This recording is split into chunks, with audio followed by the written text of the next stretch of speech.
शांति, ओम शांति, ओम शांति।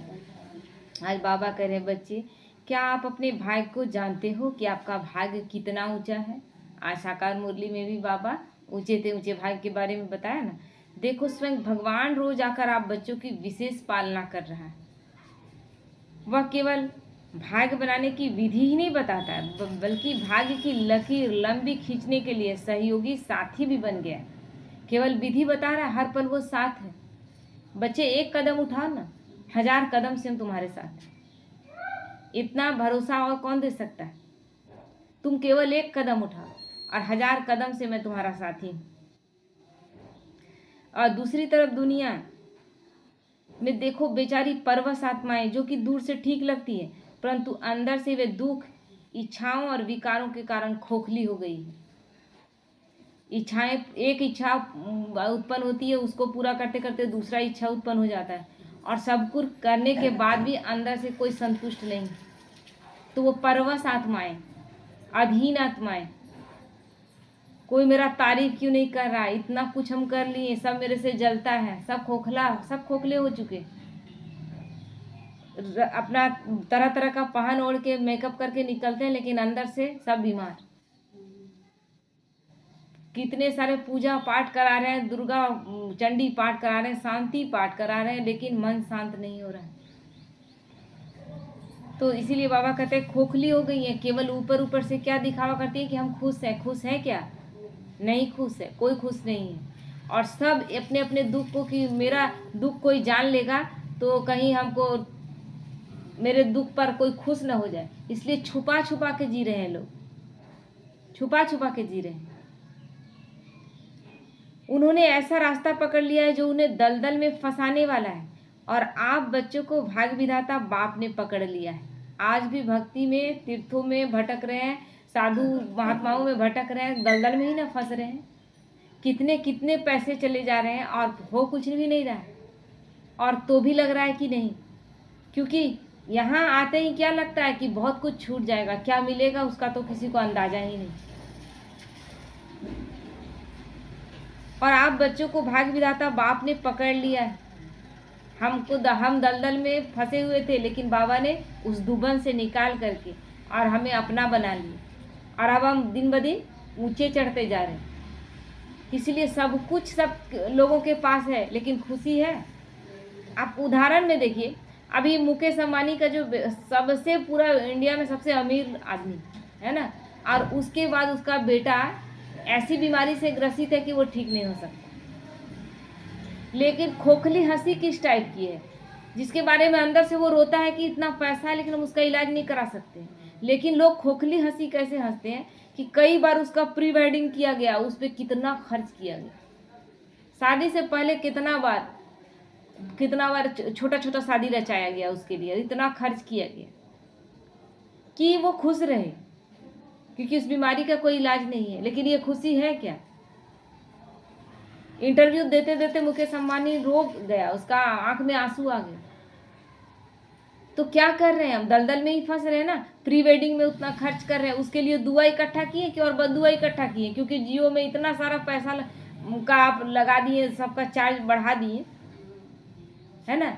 तो कितना लोगों का और दुआ पड़ा कि बदुआ हुआ, ये लोग नहीं समझते।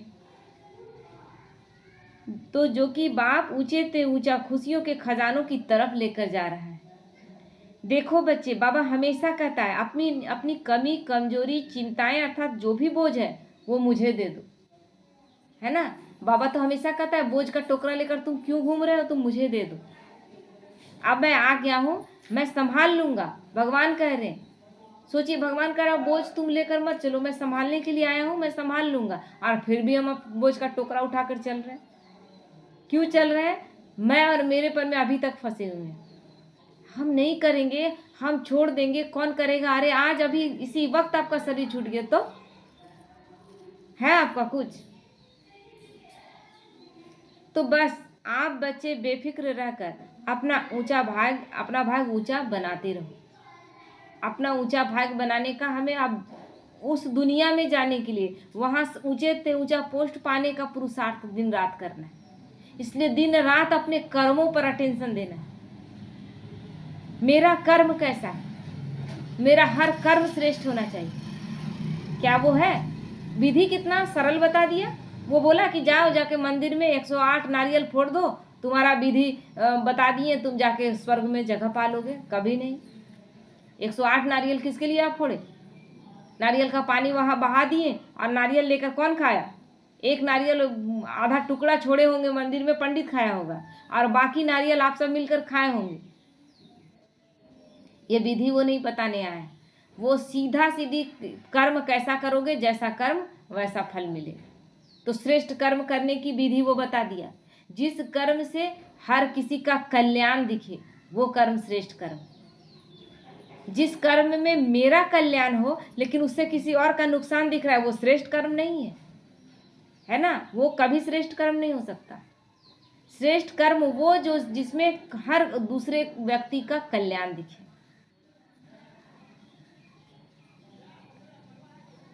तो बाबा कहते हैं यह जो अंतिम समय चल रहा है, यह अंतिम समय हिसाब किताब चुकतू करने का चल रहा है, और इसे खुशी खुशी चुकतू करो, ज़्यादा सोचो मत। देखो, जैसे कोई पुरानी बीमारी का इलाज किया जाता है तो बीच बीच में जब वह पुरानी बीमारी किसी भी रूप में बाहर आती है तो वह मनुष्य को हिला देती है ना? देखते नहीं, होम्योपैथी में इलाज कराते हैं, वो बीमारी पहले एक बार बढ़ जाएगा, अब बढ़ जाएगा, उसी समय छोड़ दिए इलाज कराना, तो क्या और नुकसान करेगा ना? लेकिन धैर्यता से उसको क्या करना है? इलाज करते जाना है, और एक दिन धीरे धीरे वो बढ़ेगा पहले, और उसके बाद घटते जाएगा, धीरे धीरे समाप्त हो जाएगा। तो बाबा भी क्या कर रहा है? धीरे धीरे इलाज कर रहा है। एक बार की वो क्यों कर देगा? वो नहीं जान रहा कि 63 जन्मों से देहभान में पड़े हुए बच्चे हैं, मनमत में चले हुए बच्चे हैं, लोगों की मत पर परमत में चले हुए बच्चे, उसको श्रीमत पर चलाना है तो एक बारगी हम कैसे चला लेंगे? धीरे धीरे बहुत सरलता से, सहजता से सिखाता जाता है। तो बाबा कहते हैं अगर उस हाल में रोगी दवाई लेता रहे तो वो बीमारी खत्म हो जाती है ना? तो जब हम बाबा के बनते हैं, वो अच्छा सा उदाहरण दिया गया था ना कि एक यू आकार का पाइप है ना? यू आकार का पाइप है। कर्म को अपना समझना है। अब मान लीजिए कि वो पाइप में हम लोगों का जितना है द्वापर से लेकर कर्म केवल बुरा ही है, तो केवल गंदगी ही उसमें पाइप में, समझिए कि हमारा कर्म जैसा, तो भाग्य में क्या है? वो गंदगी भरा हुआ है। आँख खोल कर सुनेंगे माता जी, वो पाइप पूरा भरा हुआ है ना? कचरा भरा हुआ है। अब उसमें एक तरफ से साफ पानी डालेंगे तो दूसरे तरफ से, वो तो भरा हुआ है ऑलरेडी कि कचड़े से, लेकिन दूसरे तरफ से क्या निकलेगा? हम डाल रहे हैं इधर साफ पानी, लेकिन इधर क्या निकलेगा? कचड़ा ही निकलेगा ना। फिर लेकिन क्या करेंगे? अरे साफ डाल रहे हैं फिर भी तो कचड़ा ही आ रहा है, छोड़ देंगे? डालते रहेंगे और एक दिन क्या होगा कि सारा कचरा निकल जाएगा और अब क्या पानी रह जाएगा? साफ पानी रह जाएगा। बाबा के बच्चे जब हम बनते हैं तो यही होता है। जब हम बनते हैं तो सबसे पहले बाबा सारे हिसाब किताब चुकतू करवाता है। जो कर्ज लेकर आए हैं, जो दूसरों को दुख देकर आए हैं, वो सब चुकतू कराता है। तो बनते हैं तो हिसाब किताब आने लगता है, क्योंकि जब बाबा के बनते हैं तो वो सारे हिसाब किताब, क्योंकि अब मीडिएटर तो वो बना हुआ है, वो तो कोई हिसाब किताब रहने नहीं देगा। तो जब आने लगता है, पेपर आने लगता है, दुख, बीमारी, अशांति, कुछ भी, मन, कभी तन का पेपर आएगा, कभी मन का आएगा, कभी संबंध में आएगा पेपर, कभी धन का पेपर आएगा कि धन ही नहीं है। तो ये जब पेपर आने लगता है तो बहुत बच्चे छोड़ देते हैं, इसमें जुड़े ना तो इसलिए ऐसा हो रहा है। इसमें नहीं भी जुड़ेंगे तो पेपर तो आपके आने ही है, और वो भी बहुत, यहाँ तो भगवान साथ है तो बहुत कम में सब कुछ चुकतू हो रहा है। तो बहुत बच्चे इसी में छोड़ देते हैं।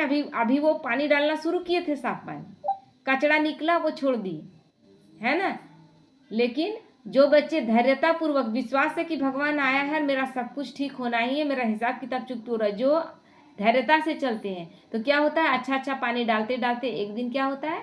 केवल अच्छा ही रह जाता है, और फिर मेरे साथ सब कुछ कल्याण दिखने लगता है। भगवान का यही ट्रिक समझना है। तो इसी तरह जब आप बच्चों का हिसाब किताब कोई बड़े रूप में आ जाता है तो वह आपकी स्वस्थिति को हिला देता है, परंतु उस समय आप हिम्मत रखकर बार बार स्वयं के स्वमान में स्थित रहकर बाप को साथ रखकर ज्ञान मंथन कर, अर्थात बाप और बाप की समझाने को सम्मुख रख पुरुषार्थ करते रहो, है ना? दवाई खाना शुरू किए, बीमारी बढ़ा है, लेकिन खत्म होने के लिए बढ़ा है। इसलिए धैर्यता से दवाई खाते रहना है। यानी अच्छाई का पानी हमको डालते जाना है, कचरा निकल जाएगा और एक दिन केवल अच्छा ही रह जाएगा। तो ये जो धैर्यता पूर्वक चलते हैं उसका रिटर्न में उसका सामने उसका भाग्य खड़ा है। तो बाबा कहते हैं बीमारी के बारे में ज्यादा सोचो मत, सब कुछ बाप के हवाले कर बिंदी लगाने का पुरुषार्थ करते रहो।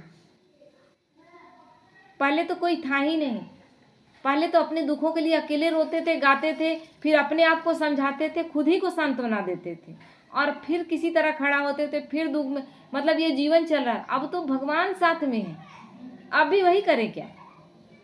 अब तो भगवान साथ में है और वो खुद कह रहा है कि बच्चे बोझ का सारा टोकरा मुझे दे दो, मैं संभाल लूंगा। भगवान कह रहा है, उसके बाद भी टोकरी लेके हम घूम रहे, गलती किसकी?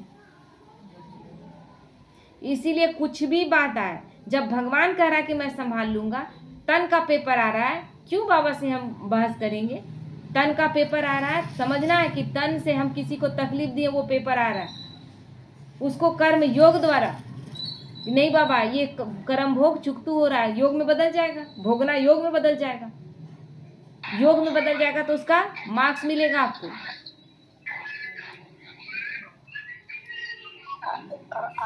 स्टार्ट नहीं किया था। तो बाबा कहते हैं कि फिर देखना आत्मा पहले से भी ज्यादा हल्की होकर तीव्र गति से ऊंचा उड़ेगी, पहले से भी तेज गति से ऊंचा उड़ेगी। लेकिन धैर्य रखे तब ना, विश्वास रखे कि अभी पहले का हिसाब किताब चुकतू हो रहा है ना। तन में बीमारी आया, ये बाबा का क्या है, मेरा हिसाब किताब बाबा चुकतू बड़े आराम से करा रहा है, बहुत आराम से करा रहा है, यही समझना है। तो वो हिसाब किताब भी कैसा लगेगा? हल्का लगेगा। अगर मन में आ रहा है, मन डिस्टर्ब हो रहा है, मन किसको सौंप दिए? उसको सौंपे है ना, तन मन धन संपूर्ण जीवन उसको सौंप दिए। जिस से पेपर आए सब उसको सौंप कर आगे बढ़ते जाना कि ये मेरा हिसाब किताब चुकतू हो रहा है। और जब मान लीजिए किसी का लिए हुए हैं, किसी का खाए हैं, किसी का लेकर बैठे हुए हैं, तो 1 रुपया तो बाबा इधर उधर होने नहीं देगा, हिसाब किताब तो वो पूरी तरह से चुकतू कराएगा।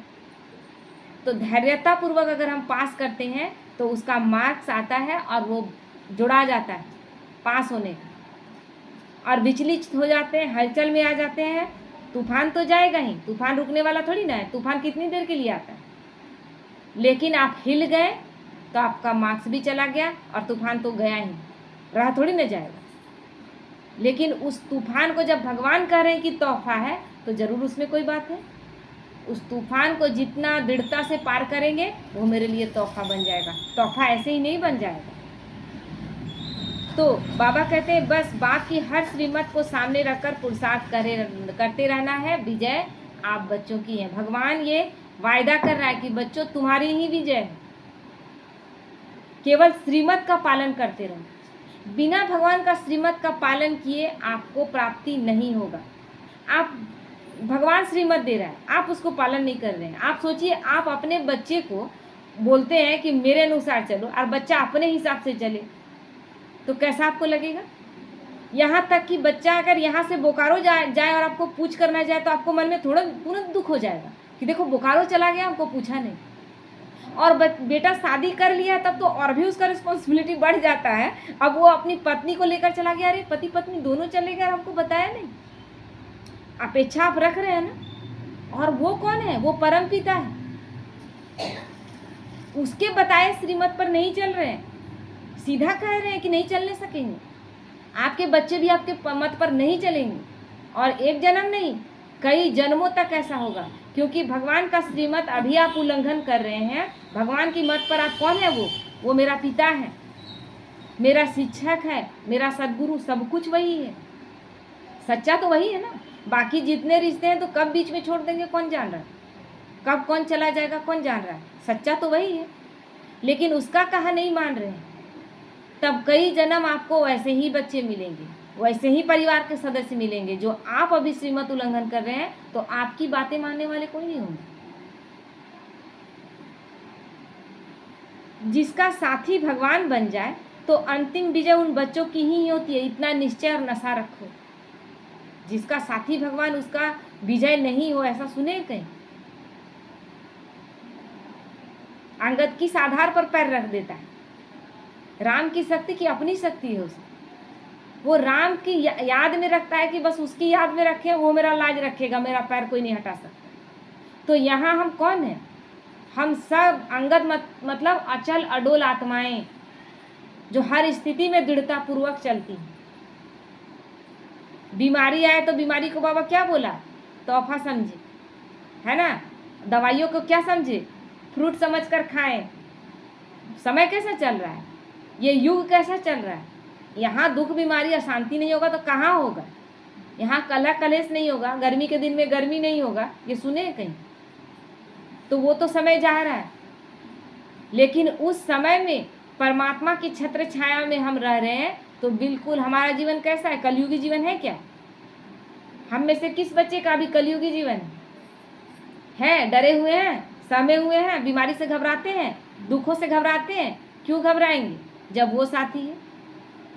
कहते हैं ना कि तन मन धन संपूर्ण जीवन आपको तेरा तुझको अर्पण क्या लागे मेरा। भक्ति में यही गीत गा रहे थे, लेकिन भक्ति में केवल गीत गा रहे थे।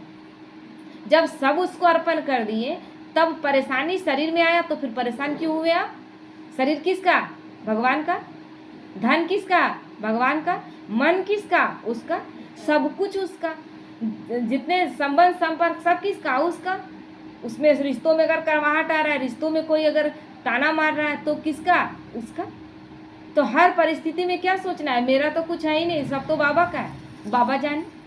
इसलिए बाबा पहले ही क्या बोला? बच्चे बोझ का टोकरा तुम मुझे दे दो, मैं संभाल लूँगी। अब संभालने का हम लोगों के पास बोझ का टोकरा उठाने का टाइम है क्या? नहीं है। ऐसा पुरुषार्थ करना है कि उड़ जाना है। और उड़ने के लिए कैसा है रहना चाहिए? हल्का रहना चाहिए ना। भारी चीज़ उड़ता है क्या? देखते हैं ट्रेन में आप कितना भी ले जाए भारी चीज़, ट्रक में लाद के कितना भी भारी चीज़ ले जाए, लेकिन जब हवाई जहाज में जाते हैं तो कितना एक लिमिट, एक दायरे में लेकर। ज़्यादा भारी चीज़ ले जाएंगे आपको सफ़र करने नहीं मिलेगा। तो यहाँ हमें उड़ना है, तो कैसा होना चाहिए? बोझ मुक्त। और जब भगवान खुद कह रहा है आगे से आकर के बच्चे बोझ मुझे दे दो ना, तुम अपना पुरुषार्थ करो, तो हम बोझ लेके क्यों घूमें? तो इसीलिए बाबा कहते हैं जिसका साथी भगवान बन जाए तो अंतिम विजय उन बच्चों की ही होती है, इतना निश्चय और नशा रखो। ठीक है। ओम शांति।